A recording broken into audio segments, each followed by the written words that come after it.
Oke, assalamualaikum warahmatullahi wabarakatuh. Kembali lagi tentunya di Dwi Pangga Channel. Pada malam hari ini, di malam yang sangat dingin, gerimis rintik-rintik ya, saya sendiri akan menceritakan pengalaman saya, yaitu mengusir genderuwo. Ada di tahun 2013,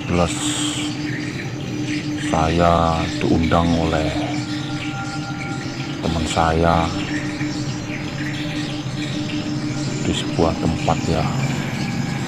Teman saya ini akan mendirikan rumah atau rumah udah jadi, dan dia menambah dapur ya. Di situ teman saya menyuruh saya mengusir atau membuang aura negatif. Kenapa saya disuruh? Karena di suatu ketika dia mau membuat dapur rumah tersebut, dia memotong atau menebang pohon tersebut, yaitu pohon yang berduri itu ya. Sekarang ini pohonnya jarang ya, bukan pohon kapuk, itu bukan. Pohonnya pohon berduri yang buahnya bulat-bulat itu kayak ban mobil ini ya. Dan sebelum menebang pohon itu, teman saya ini punya firasat bahwa pohon itu tuh ada penghuninya. Dia selain bilang ada penghuninya, dia itu meyakini bahwa tempat itu ada penghuninya. Jadi ya, kalau kita meyakini, ya pasti akan wujud. Ya dia nggak berani nurut orang, mengupah orang untuk menebang ya. Dan pada hari itu ditebang oleh penebang pohonnya itu ya, pakai golok ya. Ditebang pakai golok, terus udah ditebang sekitar kurang lebih 1 jam lebih, 2 jam pakai golok, nggak bisa pakai kampak, nggak bisa. Akhirnya pakai sinsu, akhirnya bisa.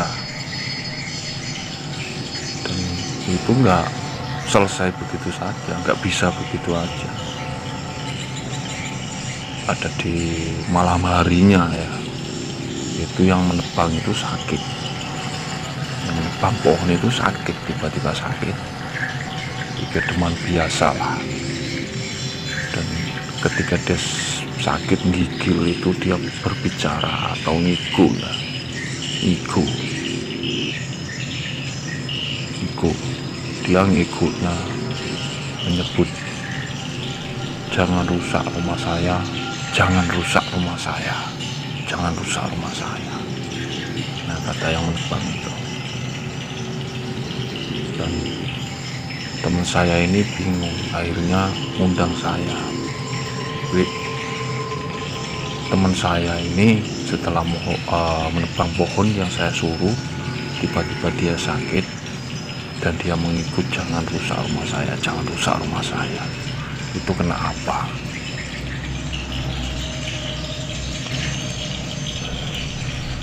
Saya datang ke tempat teman saya itu, dan saya bertanya kepada yang menebang itu, sampai kenapa mas, kok tiba-tiba sakit? Dan beliau bertanya pada saya, nggak tahu mas Dwi, setelah menopang pohon ini, nyinsu pohon ini, saya itu merasakan ada penghuninya di situ, ada yang tinggal di situ. Dan saya bertanya kepada dia, kenapa kamu nggak permisi, kenapa kamu nggak izin dulu? Jadi buat teman-teman ya nggak tahu itu pohon, nggak tahu itu tempat-tempat yang kelihatannya seram, itu positif ada penghuninya. Jadi di semua tempat itu ada penghuninya, nggak asal tempat terang, nggak asal tempat gelap, itu semua ada penghuni.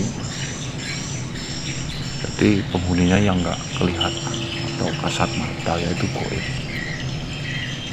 Kelihatan cuma samar-samar, itu yang dinamakan goib. Bahkan bisa ada yang muncul itu. Nah, lanjut cerita. Setelah itu malamnya saya ritual apa benar pohon tersebut itu ada penghuninya. Akhirnya saya ritual dan ternyata saya lihat di pohon tersebut itu ada sosoknya. Sosoknya itu sosok genderuwo besar ya, pakai, sini ada kayak kerajaan itu, nanti saya gambar ya, kurang lebih gambarnya nanti yang saya gambarin di tangan. Seperti itu gambarnya penghuni pohon.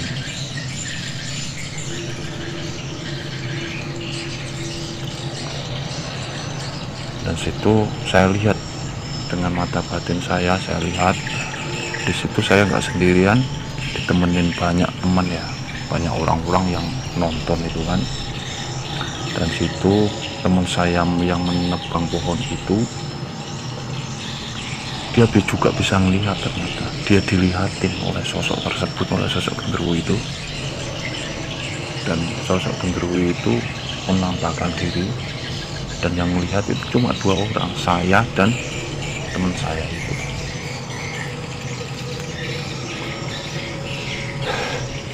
Dan tiba-tiba teman yang menebang pohon itu mengambil yaitu sapu kayak gini ya, sapu krek kayak gini, sapu tradisional yang buat nyapu halaman dia. Dikasih bawang, gambang untuk sesaji sama dia, dan ditumpukan ke pohon tersebut. Nggak tahu berapa saat kemudian, berapa menit kemudian, sapu ini terbang dan banyak yang melihat.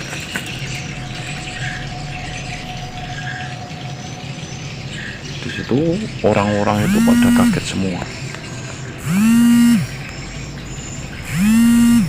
Orang-orang pada kaget semua ya. Dan akhirnya saya ambil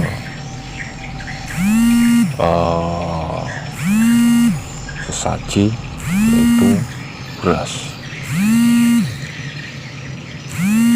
2 genggam ini ya, 1, 2, 3, saya masukin ke dalam mangkuk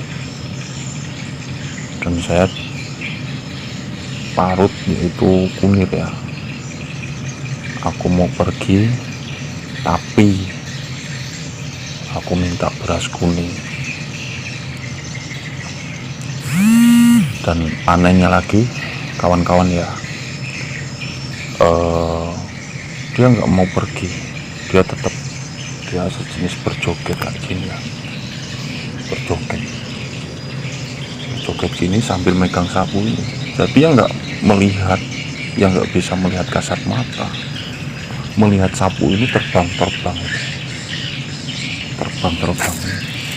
sejenis kayak sulap gitu. Dan itu asli disaksikan oleh banyak orang, pada kaget semua.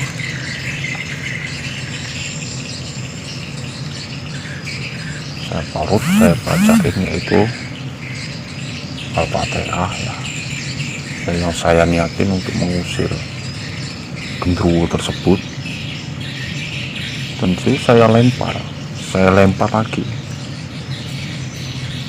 di seputaran bekas tebangan atau potongan pohon tersebut pohonnya tuh gede gini, pohon udah ribuan tahun ya, ribuan tahun pohon itu. Saya sawuri, yang terakhir yang ketiga kali saya sawuri, kena saya sendiri muka, kena muka saya, nggak sengaja saya lemparin basing-basing gitu, nggak taunya kena muka. Wah, nah, orang-orang ketawa, tanya gimana mas bisa ngusir apa enggak. Saya bilang ya bisa. Kira-kira mau usir sampean mau taruh mana mas? Ya saya pindahin ke tempat dia yang layak. Dia biasanya tinggalnya di pohon. Saya pindahin ke pohon. Saya pindahin ke pohon kelapa ya. Dan ternyata sesaji saya ini kurang. Saya kasih minyak ya, beras tersebut udah saya parutin kunyit, ternyata saya itu kurang banyak ngasihnya. Kata genderuwo tersebut, sampai anak pelit banget mas, ngasih saya cuma segitu, dikit. Terus saya ngomong sama teman saya, genderuwo ini kurang ajar, kata saya. Dikasih 2 genggam gak mau, dia mau 1 kilo.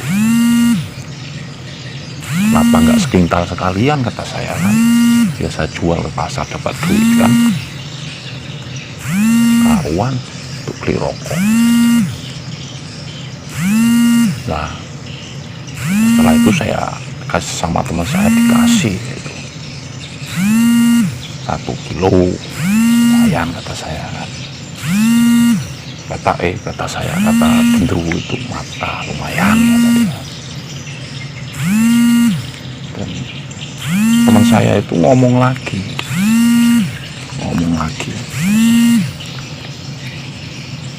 apalagi syaratnya mas, kata saya, itu sementara cukup itu dulu, minta beras dulu sama kuning, beras kuning.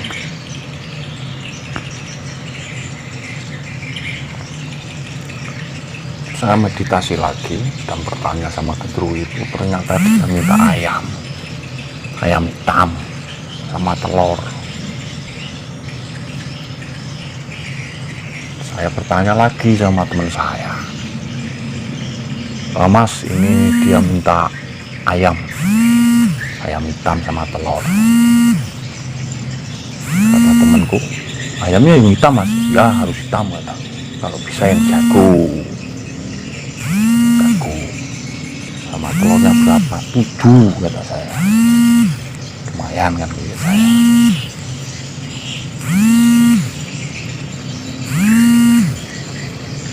Nah, setelah itu teman saya itu udah ngasih telur sama ayam, taruh sini mas kata. Teman saya tanya lagi, minta apa lagi mas setelah ini? Minta minyak kata saya. Kawan saya ngomong, minyak apa ini mas? Minyak goreng. Kasih minyak goreng. Berapa kilo mas? 2 kilo kata. 2 kilo. Kasih sama dia 2 kilo. Minta lagi. Meditasi lagi, belum mau pergi, pokoknya belum mau pergi, masih di sekeliling situ. Dia tuh tetap di sekeliling situ pokoknya. Ya meditasi lagi, di situ dapat ayam hitam ya, jago hitam itu, terus telur 7, terus minyak makan ya kan, bagi sembako aja. Meditasi lagi, dan dia permintaan terakhir, apa? Uang. Dia minta uang mas katanya, buat syarat aja kata aku. ditesan berapa, 500.000 ya. Kasih 500.000. Orang teman saya ini kaya kok, banyak, kebun-kebunnya banyak, terus usaha-usahanya juga banyak, tapi ya gini, pelit ya. Makanya saya kerjain sekalian, saya mintain sekalian, ada omong dukun.